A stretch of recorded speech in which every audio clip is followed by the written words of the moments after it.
கடல் தாண்டும் பறவைக்கெல்லாம் வழியில் மரங்கள் கிடையாது.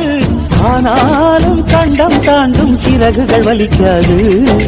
மலையேறும் எறும்பின் கால்கள் வெயிலை மிதித்து உடையாது. மனதோடு காதல் வந்தால் மனிதா தடையேது.